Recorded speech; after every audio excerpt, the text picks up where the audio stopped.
جناب حضرت علامہ مفتی سید افروز میاں صاحب قبلہ نوری تشریف فرما ہے.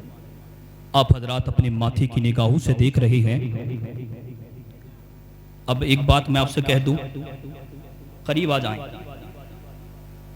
آپ بھائی، آپ ہاں جب میدان محشر ہوگا نا، نفسی نفسی کا عالم ہوگا، رب فرمائے گا تم کیا لے کر کے آئے ہو؟ تو کہہ دینا اے اللہ، ایک رات تیرے محبوب کا نواسا ہمارے گاؤں میں آیا تھا، ہم اس کی محبت میں اپنی کرسیوں پر آگے آ کر کے بیٹھے.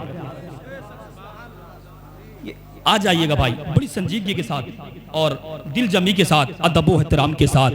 اور کیوں نہ ہو کہ تاج شاہی دنیا کو مبارک ہو، میں تو صرف اتنا ہی کہہ دوں گا کہ خوشبو والے ہیں، پھول والے ہیں. اب اپنے علماء اکرام کی توجہ. ہاں مفتی صاحب، خوشبو والے ہیں، پھول والے ہیں، سنتوں پہ اصول والے ہیں. او دنیا والو تاج شاہی تمہیں مبارک ہو، ہم تو والے رسول والے. تاج شاہی تمہیں مبارک ہو، ہم تو والے رسول والے ہیں. وہ پوچھتا ہے کہ چہرہ حضور کا کیا ہے، جسے پتہ ہی نہیں کہ تفسیر والدعا کیا ہے.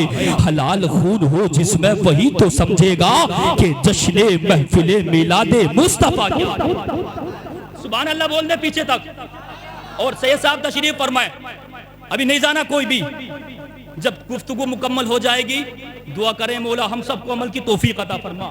اور حضرت دعا فرمائیں گے، دعا کے بعد انشاءاللہ سب اپنے اپنے گھروں پر جائیں گے. طرف کا بولے سبحان اللہ.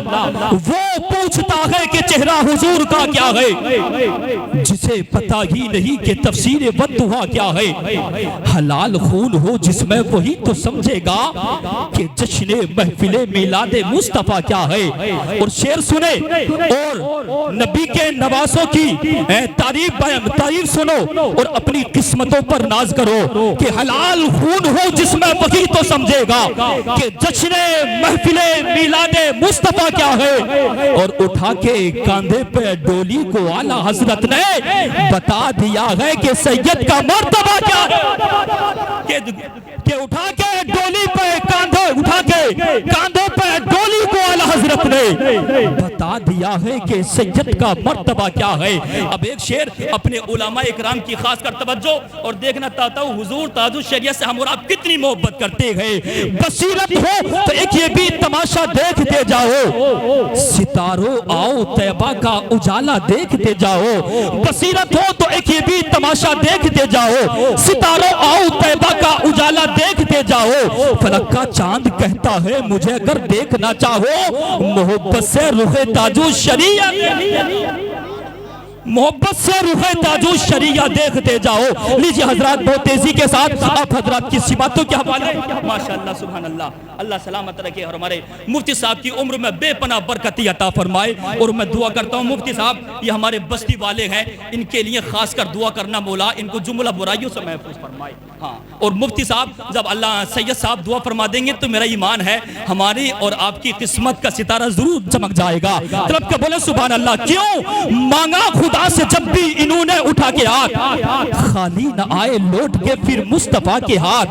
ملتے ہیں آنکھیں آپ کے تلووں سے اولیاء، پھر کیسے ہوں گے سوچئے غسل پر آ کے ہاتھ. ملتے ہیں آنکھیں آپ کے تلووں سے اولیاء، پھر کیسے ہوں گے سوچئے غسل پر آ کے ہاتھ. ہر سمت علم دین کے دریا بہا دیے، چومے قلم نبی میرے احمد رضا کے ہاتھ. ہر سمت علم دین کے دریا بہا دیے، چومے قلم نبی میرے احمد رضا کے ہاتھ. اور آل رسول پاک کے صدقے میں یا خدا بھر دے ہر ایک مراد کی بھر دے ہر ایک مراد سے ان کے گدا کے ہاتھ. آل رسول پاک کے صدقے میں یا خدا بھر دے ہر ایک مراد سے ان کے گدا کے ہاتھ. لیجیے حضرات مصلح قوم و ملت، مشفق قوم و ملت، عاشق محبوب سبحانی و غلام عبد القادر جیلانی، نواز رسول، اولاد علی و اولاد غوث اعظم جناب حضرت علامہ مفتی سید افروز میاں صاحب قبلہ نوری رامپور کی سرزمین سے آئے ہیں. استقبال ایسا لگاؤ کہ سید صاحب بھی خوش ہو جائے اور سید صاحب کے نانا جان بھی خوش ہو جائے. لگا لے نعرہ تکبیر، نعرہ رسالت، علماء اہل سنت مسلک اعلی حضرت دشنا غوث البرا کان فناز سید افروز میاں صاحب قبلہ نوری نعرہ تکبیر نعرہ رسالت۔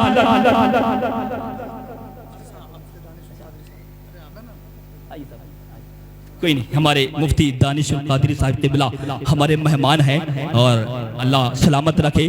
یہ انعام ہے سید افروز میاں صاحب قبلہ کی طرف سے آپ پر انعام ہے، تو حضرت کا نعرہ لگا لیں، نعرہ تکبیر نعرہ رسالت علماء اہل سنت مسلکی اعلی حضرت نعرہ تکبیر نعرہ رسالت۔ یہ رضا کے شیر ہے، دشمن کو زیر کرتے گئے، صدا مقابلہ شیروں کا شیر کرتے گئے، نہ انڈیا سے بغاوت نہ ملک چین سے ہے، حضرت کی جنگ تو نبی کے مخالفین سے۔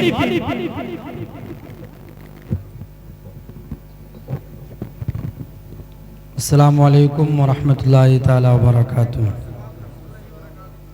الحمد للہ والصلاة علی نبیہ وعلی آلہ واصحابہ المتأدبین بآدابہ، اما بعد فاعوذ باللہ من الشیطان الرجیم، بسم اللہ الرحمن الرحیم۔ قال اللہ تبارک و تعالی فی القرآن المجید وقل رب زدنی علما، وقال رسول اللہ صلی اللہ علیہ وسلم فی الحدیث النبوی خیرکم من تعلم القرآن وعلمہ۔ صدق اللہ المولانا العظیم وصدق رسولہ النبی الامین الکریم، ونحن على ذلك لمن الشاہدین والشاکرین والحمد للہ رب العالمین۔ عزیزان گرامی وقار، آپ کی بے قراری اور بے چینی میں سمجھ رہا ہوں۔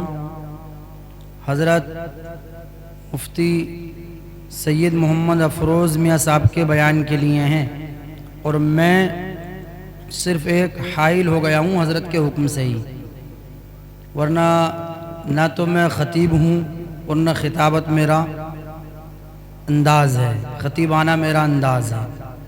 بہرحال چند لمحات کے لیے آپ کے درمیان حاضر ہوں، اللہ پاک میرے حاضری کو اپنی بارگاہ میں شرف قبولیت عطا فرمائے۔ آمین اللہ۔ بڑی خوشی ہو رہی ہے اس محفل کو دیکھ کر کے، جناب محمد رفعت بھائی اور ان کے جملہ بیٹوں نے بہت ہی خوشی اور دل کی گہرائی سے اس مبارک محفل کو سجایا ہے۔ جب انسان پر پیسہ آتا ہے تو پتہ نہیں کہاں کہاں غلط راستوں پر اور غلط محفلوں میں غلط اڈوں پر اپنے پیسے کو بیجا خرچ کرتا ہے۔ بیجا کے دو معنی ہو گئے، ایک تو بہت زیادہ خرچ کرتا ہے، ایک یہ کہ غلط جگہ خرچ کرتا ہے۔ اگر 1 روپیہ بھی آپ نے غلط خرچ کیا تو وہ اسراف ہے، 1 روپیہ بھی۔ لیکن جناب محمد خالد بھائی اور ان کے بھائیوں نے اپنا پیسہ بالکل صحیح جگہ خرچ کیا ہے۔ اللہ نے ان کی کمائیوں میں انہیں برکتیں دی، تو انہوں نے اپنے پیسے کو ناجائز کام کے لیے نہیں بلکہ ایک اچھے نیک کام اور علماء کے بیانات سننے کا بہترین انتظام کیا ہے۔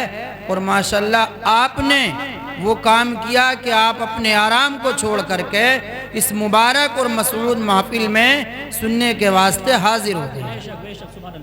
اللہ پاک آپ کے سننے کو اور ہمارے سنانے کو قبول فرمائے۔ آمین اللہ پاک قرآن کریم میں ارشاد فرماتا ہے، اے محبوب آپ یہ دعا کیجئے، آپ یہ فرمائیے گا، اے میرے رب میرا علم بڑھا دیجئے، ربی زدنی علما۔ اللہ پاک نے آقا علیہ السلام کو علم ما کان و ما یکون عطا فرمایا۔ تمام تر علوم سے اللہ پاک نے اپنے پیارے نبی کو نوازا ہے۔ اس کے باوجود آقا علیہ السلام یہ دعا فرما رہے ہیں، اے میرے پروردگار میرے علم میں اضافہ کر دے۔ یہ یاد رکھیے علم کی کوئی حد نہیں ہوتی ہے۔ اگر کسی نے 1000 کتابیں پڑھ لی تو 1000 کتابیں نہیں ہیں بلکہ اور بھی کتابیں ہیں۔ بلندی کی کوئی حد نہیں ہوتی ہے، ترقی کی کوئی حد نہیں ہوتی ہے، علم کی طلب جتنی زیادہ ہو وہ کم ہے، اس لیے یاد رکھو زیادہ سے زیادہ علم حاصل کیا کرو اور اپنے بچوں کو علم حاصل کرنے کا عادی بناؤ۔ بے شک بے شک۔ اور آقا علیہ السلام نے حدیث میں ارشاد فرمایا کہ تم میں سب سے زیادہ بہتر وہ انسان ہے جو قرآن کریم سیکھتا ہے اور سکھاتا ہے۔ ٹائم بھی کافی ہو گیا ہے، میں ایک حدیث آپ تک اور پہنچاؤں۔ حضرت ابو ہریرہ راوی ہیں، وہ بیان فرماتے ہیں ایک بار آقا علیہ السلام نے ارشاد فرمایا من یاخذ من امتی خمس خصال، ہے کوئی میرا ایسا امتی جو 5 عادتوں کو اپنا لے؟ اور آپ نے ارشاد فرمایا جب یہ تو حضرت ابو ہریرہ بیان فرماتے ہیں کہ میں نے عرض کیا رسول اللہ انا، تو حضرت ابو ہریرہ بیان فرماتے ہیں کہ آقا علیہ السلام نے میرا ہاتھ پکڑا اور ان 5 عادتوں کو شمار کروایا۔ 5 عادتیں سنیے گا اور یاد رکھیے گا اور ذہن کی تختی پر نوٹ کیجئے گا۔ آقا علیہ السلام نے فرمایا اتق المحارم تکن عبد الناس۔ آقا علیہ السلام نے فرمایا حرام چیزوں سے دور رہو، سب سے زیادہ عبادت کرنے والے اللہ کے بندے بن جاؤ۔ بے شک سبحان اللہ۔ حرام چیزوں سے بچو، ایک عادت یہ بنا لو۔ اب حرام چیز جناب زنا کرنا بھی ہے، شراب پینا بھی ہے، حرام چیز غیبت کرنا بھی ہے۔ آقا علیہ السلام نے فرمایا دوسری چیز وَرْضَ بِمَا قَسَمَ اللَّهُ لَكَ تَكُنْ أَغْنَى النَّاسِ۔ آج ہر آدمی یہ چاہتا ہے کہ وہ مالدار ہو جائے۔ اللہ کے رسول نے فرمایا جو اللہ پاک نے تمہارے نصیب میں رکھا ہے، جو اللہ نے تمہاری قسمت میں رکھا ہے، اس پر راضی رہو، اس پر خوش رہو۔ اگر آپ اللہ کے کیے ہوئے فیصلے سے راضی رہے تو لوگوں میں آپ سب سے زیادہ مالدار ہو جائیں۔ بے شک سبحان اللہ۔ مالدار ہونے کا مطلب یہ نہیں کہ صرف ارب پتی ہونے کو مالدار کہتے ہیں، آپ سب سے زیادہ چین اور سکون والے ہو جاؤ گے۔